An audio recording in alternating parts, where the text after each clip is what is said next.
नमस्कार मित्रों, आज हम सीधू ने सट में डॉक्टर राकेश पाठक जी से बात करेंगे। वो एक ऐसी हस्ती है जो विश्व के प्रवाहों पर नजर रखते हैं, मिलिट्री साइंस में पीएचडी करे हैं, इसलिए रक्षा विशेषज्ञ तो है ही है, और अपने आप को एक सादा सीधा पत्रकार कहलाने का पसंद करते हैं। मगर हम ये कहते हैं कि भोपाल से आप जुड़े हैं और डेयर डेविल जर्नलिस्ट तो हैं ही, मगर आप चीफ एडिटर करमवीर.org हैं, पूर्व संपादक बहुत प्रतिष्ठित अखबार जो है नवभारत दैनिक और इंदौर का नई दुनिया, जो हमें बहुत अच्छा लगता रहा। मुंबई में हमारे पत्रकारिता के दिनों में भी छजलानी जी वहां हुआ करते थे, और प्रदेश टुडे के आप पूर्व संपादक रहे हैं और डेडलाइन इंडिया के भी पूर्व प्रधान संपादक रहे हैं, और डीएनएन चैनल के एडिटर इन चीफ रहे हैं।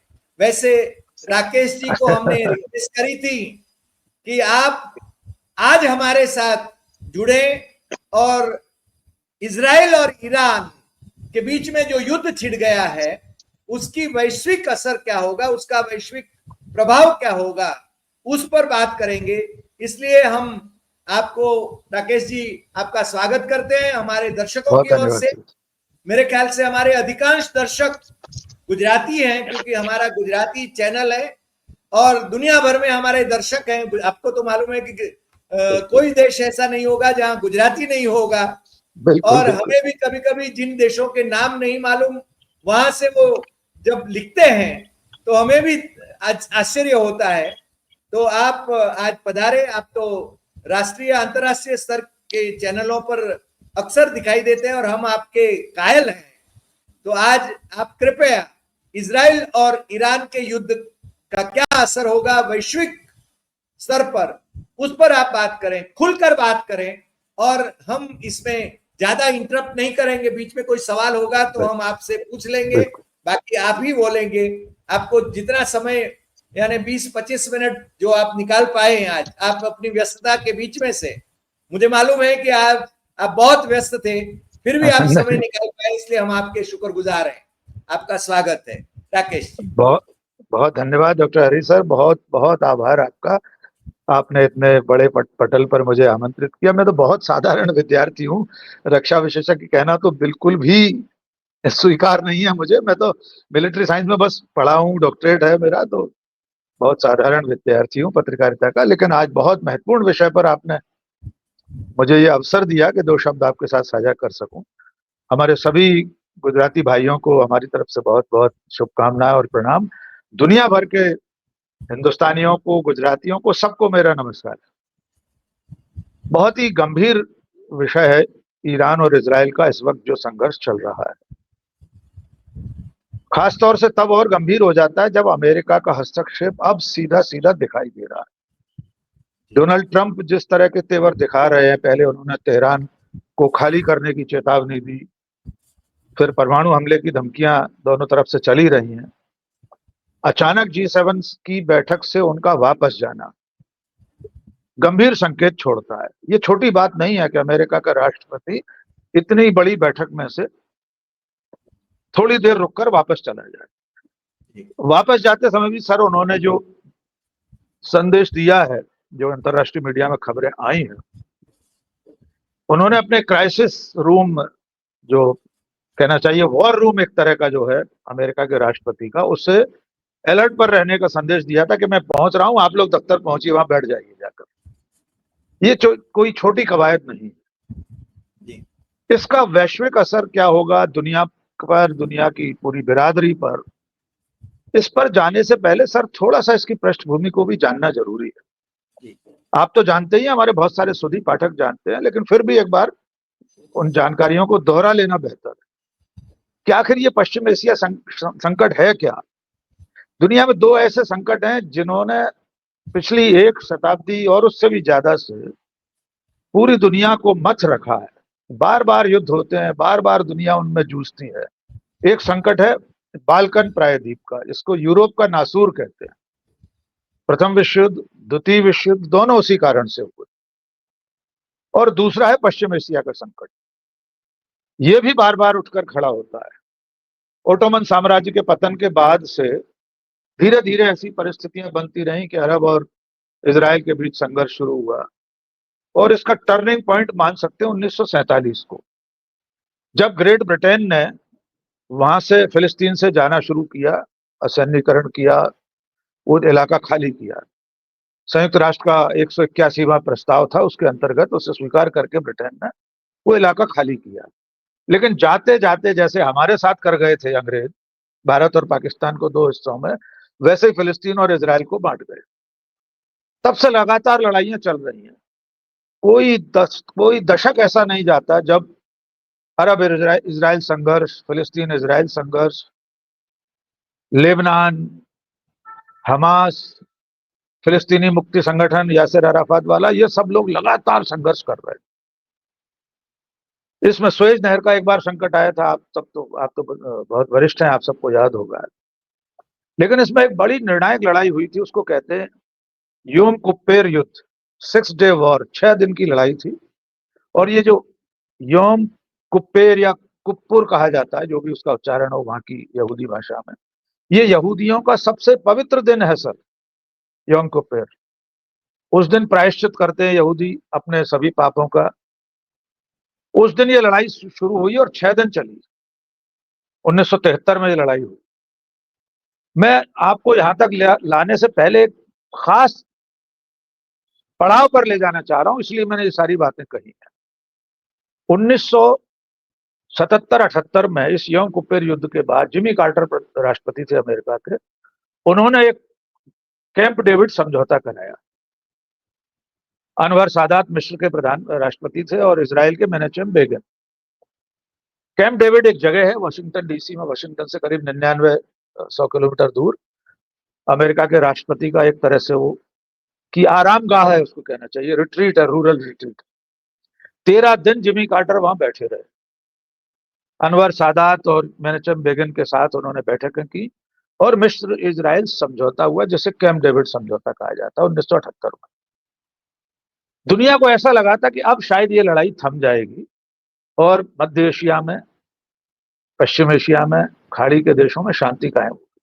लेकिन थोड़े दिनों तक वो शांति रही, फिर दोबारा लड़ाइयां शुरू हो गई। यद्यपि एक अतिरिक्त जानकारी वैसे ही जोड़ देते हैं, इसका कोई अभी महत्व तो नहीं है।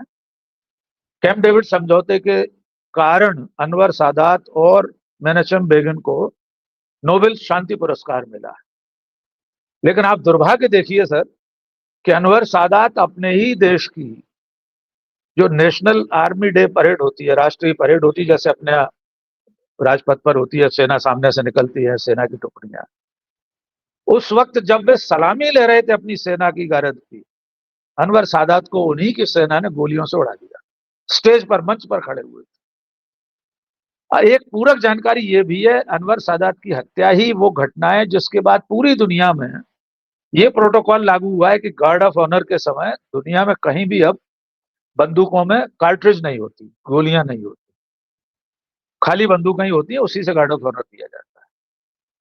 और यही वजह थी कि उस प्रावधान की वजह से राजीव गांधी श्रीलंका में जिंदा बच गए थे।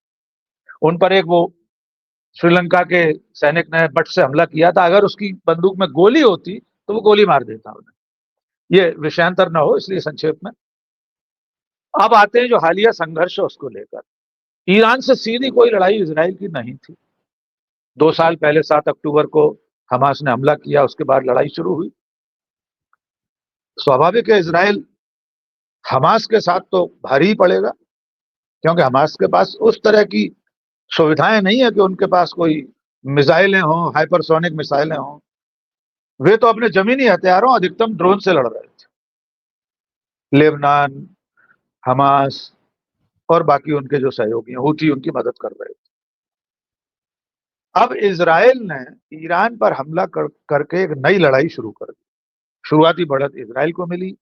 ईरान के बड़े बड़े सैन्य कमांडर, उनके न्यूक्लियर साइंटिस्ट, कई लोग मारे जा चुके हैं।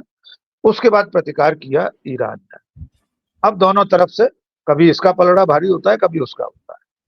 लेकिन इसमें जो सबसे बड़ी बात हुई है वो ये हुई है सर कि पूरी दुनिया में इजराइल के एयर डिफेंस सिस्टम जिसे आयरन डोम कहा जाता है, उसकी जो छवि बनी हुई थी, उसका जो मिथ था, वो टूट गया पूरी तरह से। थोड़ा वो आयरन डोम तो कागज की छतरी बनकर रह गया।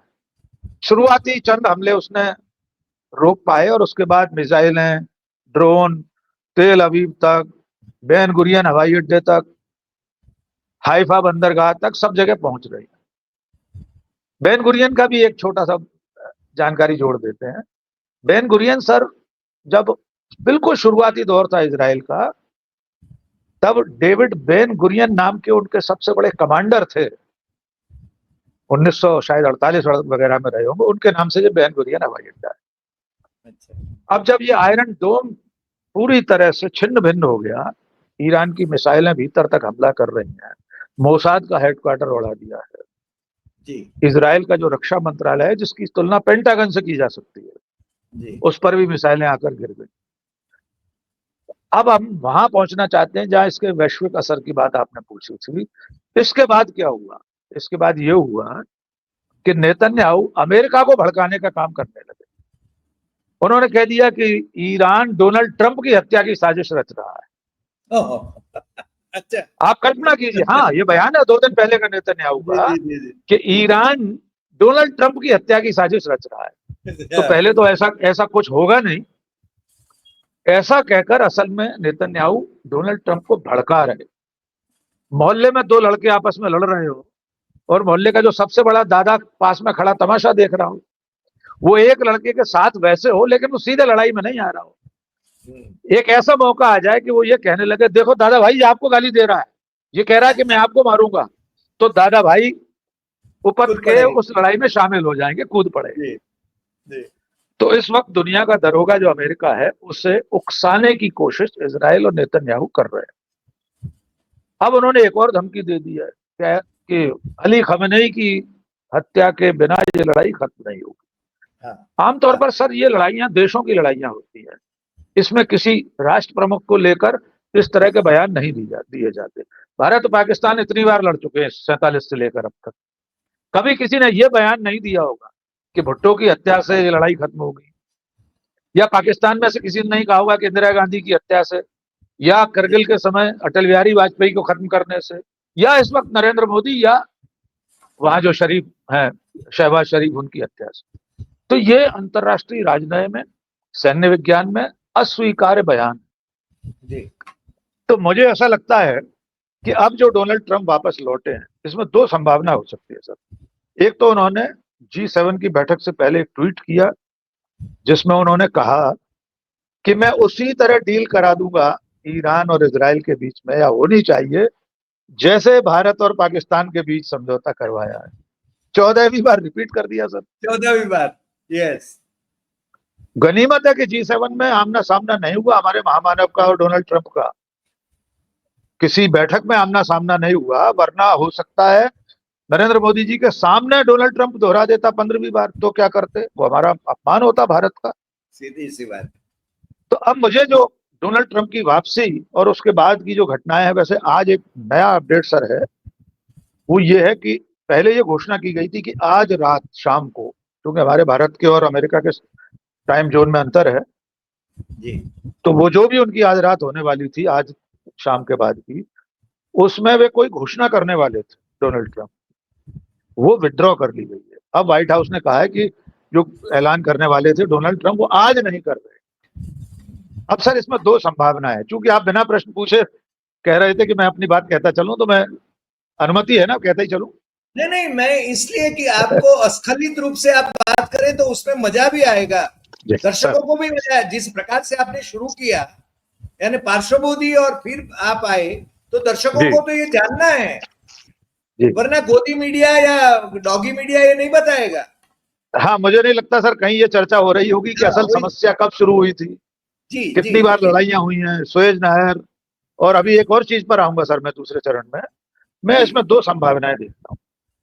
देखिए, डोनाल्ड ट्रंप अपने भीतर एक जिद पकड़े हुए हैं कि वे दुनिया के सर्वशक्तिमान नेता के रूप में अपने जीवन काल में स्थापित होना चाहते हैं और अमेरिका के सर्वकालिक महानतम राष्ट्रपति बनना चाहते हैं। ट्रूमैन, वॉशिंगटन, सबको भूल जाएं लोग, उनकी मंशा ऐसी है, नोबेल पुरस्कार उनके लिए छोटी चीज है। मुझे लग रहा है वे इस प्रयास में है कि पूरी दुनिया में संदेश जाए कि अब तक 250 साल से ज्यादा अमेरिका को आजाद हुए हुए, 1789 की फ्रांस की राज्य क्रांति से जस्ट पहले अमेरिका आजाद हुआ था, 1775-76। तो वे इस फिराक में है, या तो ऐसा कुछ किया जाए कि ईरान को पूरी तरह नष्ट कर दिया जाए, खत्म कर दिया जाए, या समझौता कराकर दुनिया को संदेश दिया जाए कि देखिए मैं दुनिया की सबसे बड़ी महाशक्ति हूं, मैं भारत और पाकिस्तान को कान उमेट कर बिठा सकता हूं, मैं इजराइल और ईरान को बाह मरोड़ कर समझौता करा सकता हूं। दो मंशा है उनकी, या तो वे शांति के सबसे बड़े मसीहा बनना चाहते हैं, या वे तमाम दुनिया के युद्धों को रोकने वाले सर्वशक्तिमान राजनेता बनना चाहते हैं। लेकिन दोनों उद्देश्य आसानी से पूरे होंगे नहीं, क्योंकि इस बार पाला उनका ईरान से पड़ा है। ईरान उतना कमजोर नहीं है सर। इसमें अगले चरण में दो बातों पर आऊंगा, एक तो परमाणु शक्ति संपन्नता जो ईरान की है उस मसले में क्या है, और ईरान के पास सर एक भौगोलिक हथियार है बहुत बड़ा। आमतौर पर लोगों का ध्यान उस तरफ नहीं जाता। ये गोला बारूद, मिसाइल, ये सब चीजों से भी बड़ी एक चीज है जिसके कारण पूरी दुनिया त्राई त्राई कर उठेगी, ऐसी चीज है ईरान के पास। सर बीच में आप अपना कोई सवाल ले लें। नहीं, मुझे मेरे ख्याल से रशिया ने कुछ ऑफर दिया है ईरान के परमाणु एस्टेब्लिशमेंट का, कुछ प्रोटेक्शन का, या तो खुद वो संरक्षण करेंगे ऐसा कुछ। अब कितना सही है कितना गलत है वो जरा चेक एंड क्रॉस चेक करना मुश्किल है, मगर आप चूंकि जानकारी रखते हैं प्लीज गो अहेड। और ऑयल का जो मसला है वो कैसे विश्व को असर करेगा? जी हाँ। तो पहले सर परमाणु हथियारों की बात कर रहे हैं। देखिए एक ताजा इंटरव्यू आया डोनाल्ड ट्रंप का, उन्होंने कहा है कि ईरान के पास परमाणु हथियार नहीं थे, फिर भी अमेरिका ने, सॉरी क्षमा कीजिए, इराक के पास, ये नया उनका इंटरव्यू बयान आया, और उन्होंने माना है कि अमेरिका ने इराक पर हमला करके गलती की थी, सद्दाम और लगातार सद्दाम को मारा। सद्दाम हुसैन लगातार ये कह रहे थे कि हमारे पास जो परमाणु ऊर्जा है उसका हम ऐसा उपयोग नहीं कर रहे हैं, कोई एटॉमिक वेपन नहीं बना रहे हैं, न्यूक्लियर वेपन नहीं बना रहे, लेकिन अमेरिका ने जाके उसको तबाह कर दिया। आज पूरी तरह इराक बर्बाद हो चुका है। जिस इराक में 70% महिलाएं काम करती थी दफ्तरों में, वहां क्या हालत है अब देख सकते हैं। ये बयान ये बताता है कि अमेरिका ने अब तक दुनिया में जितने देशों में इस तरह दखल दिया है, अफगानिस्तान हो, लीबिया हो, इराक हो, वियतनाम हो, एक तो सब जगह से मुंह की खा के वापस आया है। इराक में जरूर वो बर्बाद कराया है, अफगानिस्तान से वापस लौटना पड़ा, वियतनाम से वापस लौटना पड़ा। अब ईरान की बारी है, और किस बहाने से कि ईरान न्यूक्लियर वेपन बना रहा है। जहां तक मैं समझता हूं सर, 2003 में परमाणु प्रसार संधि पर दस्तखत करने के पहले ईरान पर्याप्त तैयारियां कर चुका था। मेरा मानना यह है कि मेरा ही नहीं, दुनिया के तमाम जानकारों का मानना है, मैं तो उनकी जानकारियों के आधार पर ही कह रहा हूं कि ईरान को बस थोड़ा सा समय चाहिए उसे अंतिम रूप देने के लिए। अमेरिका नहीं चाहता है कि अब ईरान को इतनी मोहलत मिले कि वो परमाणु हथियार पूरी तरह बनाकर तैयार कर। इजराइल के पास वो सुविधाएं नहीं हैं जिनके चलते वो ईरान पर हमला करके, जहां वो उनका संयंत्र है, जहां परमाणु ठिकाने हैं, उसको, वो उस बंकर को या उस कवरेज को ध्वस्त नहीं कर सकता। उसके लिए जरूरत है अमेरिका की उसे, इसलिए अमेरिका को भड़का रहा है जी। अब आप इस पर थोड़ा सा विचार करें कि ईरान चाहता क्या है इस समय, क्या उसकी रणनीति है। इतनी दूर है, वो कोई सीमावर्ती दोनों देश नहीं है, दोनों के बीच में बहुत दूरियां हैं। वो ऐसे भी नहीं जैसे भारत पाकिस्तान जुड़े हुए हैं। वो चाहता है कि उससे इतनी मोहलत मिल जाए कि जो उसका परमाणु ऊर्जा का कार्यक्रम है उससे वो पूरा कर ले। वो ऊपर से कहता रहता है कि हम शांतिपूर्ण उपयोग करते हैं परमाणु ऊर्जा का, उसके पास अथाह यूरेनियम भंडार है, वही तो चिंता का विषय है अमेरिका और इजराइल। बीच बीच में कई बार ऐसी खबरें आती हैं कि ईरान के आसपास धरती हिली है, भूकंप 4.4 रिक्टर स्केल पर दर्ज किया गया है, और इसके पीछे कोई भूमिगत परीक्षण है ईरान का, लेकिन पुष्टि कभी नहीं हुई आज तक, पिछले कई सालों में हो चुका है। तो मैं जो समझ पाता हूं ईरान की रणनीति यह है कि इस युद्ध को लंबा खींचा जाए, नंबर एक। ताकि अपने परमाणु हथियारों को पूरी तरह तैयार कर लिया जाए। नंबर 2, ईरान ये चाहता है कि दुनिया उस मुकाम तक पहुंच जाए जब उसे एक बहाना मिल जाए कि हम तो नहीं बना रहे थे, हमें मजबूर किया इसराइल ने, क्योंकि उसके पास परमाणु हथियार है और जी वो हम पर हमला करता तो हमने आत्मरक्षा में न्यूक्लियर वेपन बना लिया है। बराबर। ये 2 कारण हैं जिसकी वजह से हो सकता है ईरान इस लड़ाई को थोड़ा और लंबा चलने दे, भले उसे कितना भी नुकसान होता है। वो इस लड़ाई को लंबा खींचना चाहेगा, इसराइल लंबा नहीं खींचना चाहता। अब इस बात को भी समझना होगा। इसका एक बहुत महत्वपूर्ण कारण सर ये है कि जो इसराइल का भूगोल है, उसका जो क्षेत्रफल है, उसकी जो आबादी है, वो ईरान के मुकाबले बहुत कम है, बहुत कम है।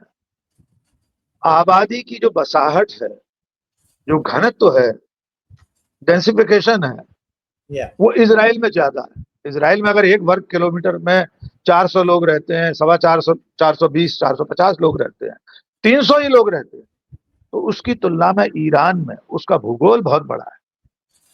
तो उसकी तुलना में ईरान में 1 वर्ग किलोमीटर में 25-50 लोग रहते हो। जी जितनी लंबी लड़ाई चलेगी, अभी हो सकता है उनके लोग ज्यादा मारे गए, लेकिन इसराइल का जो घनत्व है उस हिसाब से अगर ये हमले जारी रहे तो इधर ज्यादा नुकसान होगा, उधर जनसंख्या का भी कम नुकसान होगा।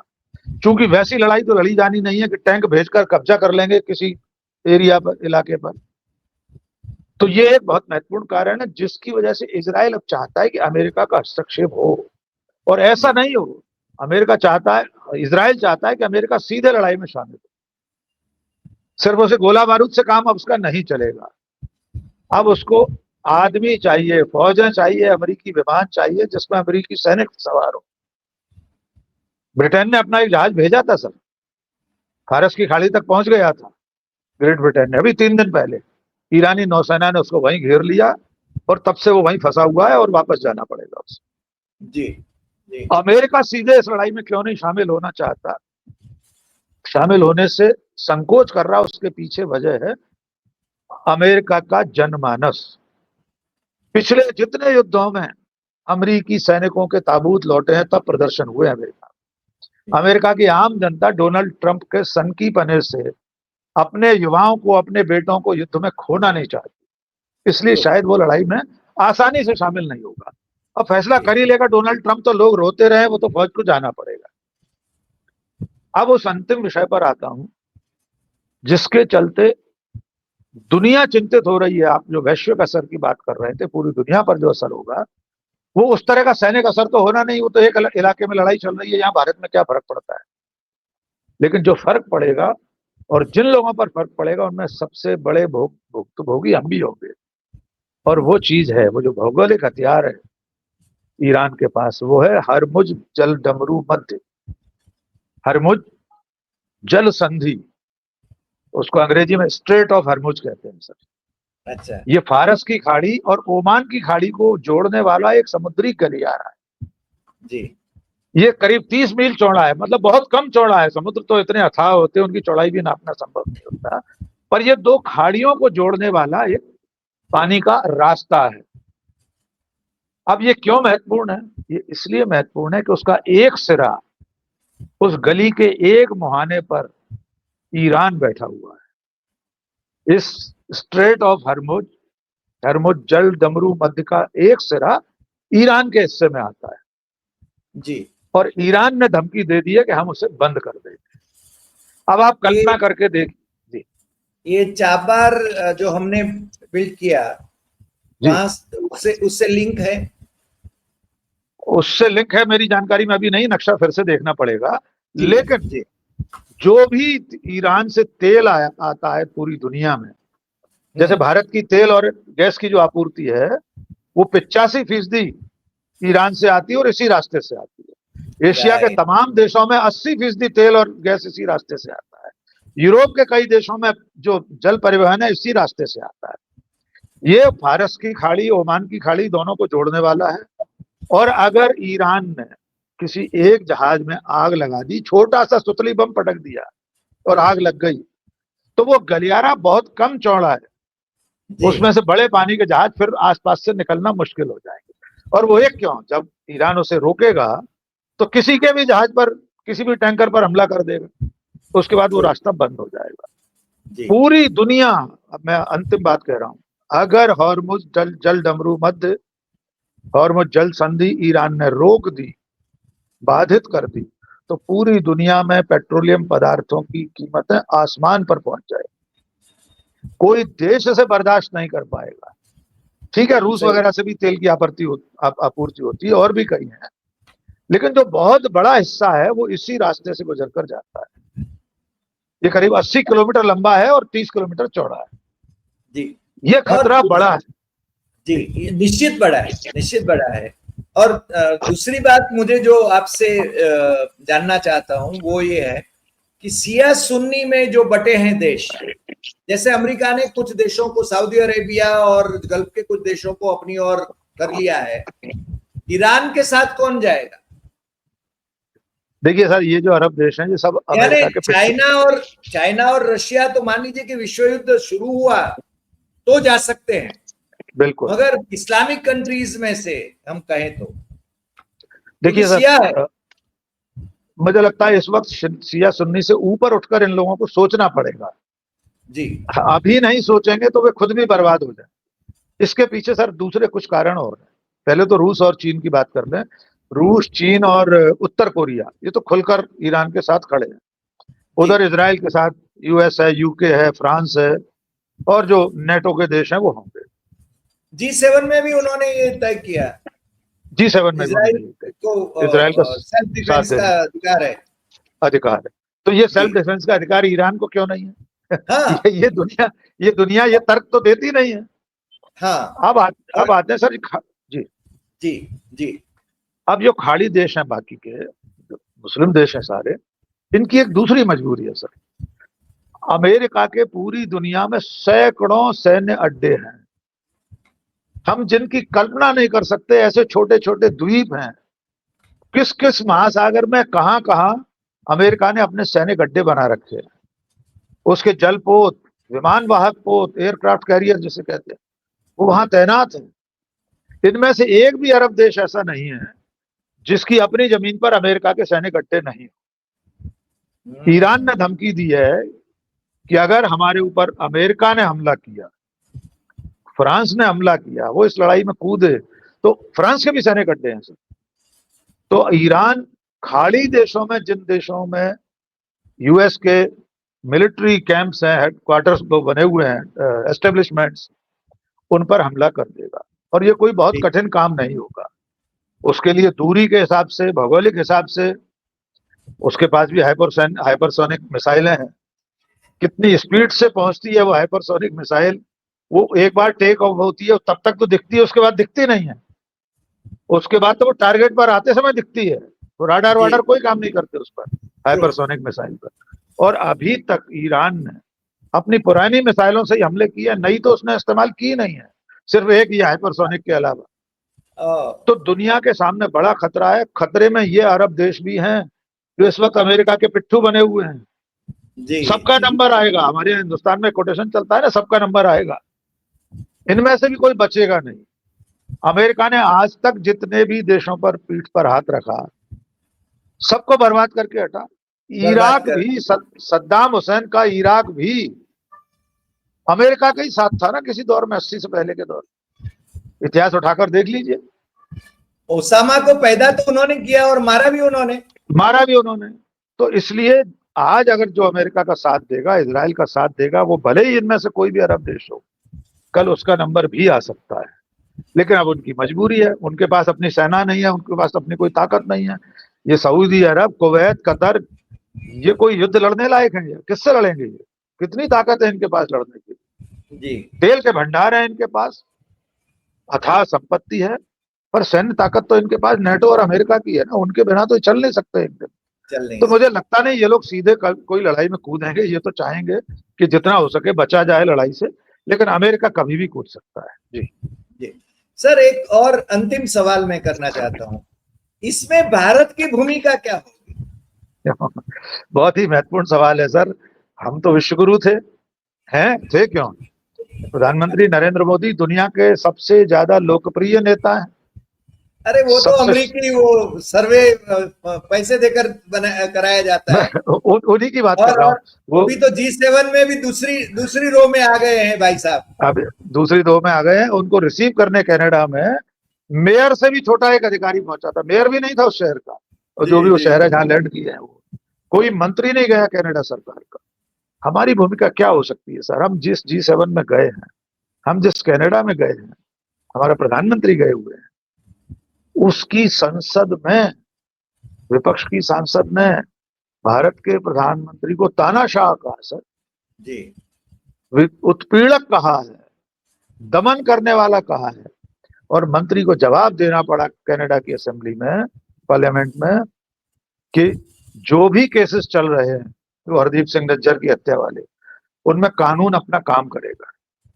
भले नरेंद्र मोदी को न्योता दिया गया है, लेकिन कानून अपना काम करेगा। और इससे ज्यादा कार्नी अपमान ने प्रेस कॉन्फ्रेंस में भी यही कहा। कार्नी ने प्रेस उन कॉन्फ्रेंस में भी उनसे कहा। बिल्कुल उनसे भी वो सवाल इंडिया पूछे टुडे गए वाले उन्होंने। ने सवाल पूछा था। जी जी, तो उन्होंने भी कहा कि कानून अपना काम करेगा। बुलाया इसलिए गया कि बाकी के देश चाहते हैं कि भारत को बुलाया जाए, भारत एक महत्वपूर्ण हमारा सहयोगी है। तो अब इजराइल मार्केट और है सर। सर हाँ, मार्केट है मार्केट ये मार्केट था, सब। हाँ बिल्कुल मार्केट है। और हाँ, ट्रम्प तो बार बार कह ही रहे हैं ट्रेड के लिए समझौता कराया है सीज फायर में। जी तो मुझे ऐसा लगता है सर, हमारी भूमिका होनी चाहिए थी, लेकिन इस वक्त हमारी भूमिका शून्य है। हमारी विदेश नीति अपने इतिहास के सबसे निचले स्तर पर है। हमारी सरकार, हमारा विदेश मंत्रालय, प्रधानमंत्री, विदेश मंत्री ये जानते ही नहीं है कब किस विषय में क्या बोलना है, क्या करना है। जी सही जिस बात। फिलिस्तीन के पक्ष में हमेशा से भारत रहा, महात्मा गांधी से लेकर अब तक अटल बिहारी के समय, जनता पार्टी के समय, जी वो संयुक्त राष्ट्र संघ में एब्सेंट कर जाते हैं। फिलिस्तीन के पक्ष में प्रस्ताव पारित होता है, 125 से ज्यादा देश फिलिस्तीन के हक में बोलते हैं, भारत गैर हाजिर। शंघाई सहयोग संगठन से आप अलग हो जाते हैं बयान से। तो हमारी भूमिका इसमें शून्य बटे सन्नाटा है सर। हमको कोई नहीं पूछ रहा। हम अपने घर के जोगी जोगना है, आन गांव में सिद्ध। आन जी गांव में भी कोई नहीं पूछ रहा आन गांव के सिद्ध क्यों है, घर में तो जोगी हो ही चुके हैं। तो जी फिलहाल भारत सरकार की विदेश नीति बहुत ही बुरी तरह से बिखर चुकी है, जी। और इसका खामियाजा देश को अनफॉर्चुनेट, भुगतना पड़ रहा है। जी, अनफॉर्चुनेटली। दुर्भाग्य सर। दुर्भाग्यपूर्ण। सर आज आप हमारे साथ जुड़े और आपने बहुत अच्छा विश्लेषण किया। मेरे ख्याल से दर्शकों को भी ये बातें जो आपने पार्श्वों की बात करी, वर्तमान की बात करी, मैं नहीं मानता कि कोई चैनल पर इस प्रकार से विश्लेषण हमने सुना आज तक। तो आपका बहुत अरे बहुत शुक्रिया। और इंशाल्लाह फिर से मिलेंगे। आपको जरूर, जब रिक्वेस्ट आपका करेंगे जब आप हुक्म वक्त आपका। निकाल पाए हमारे साथ जुड़िए। धन्यवाद जी। बहुत और धन्यवाद। मित्रों, आपको ये एपिसोड पसंद आया हो तो आप जरूर इसको ज्यादा से ज्यादा शेयर करें।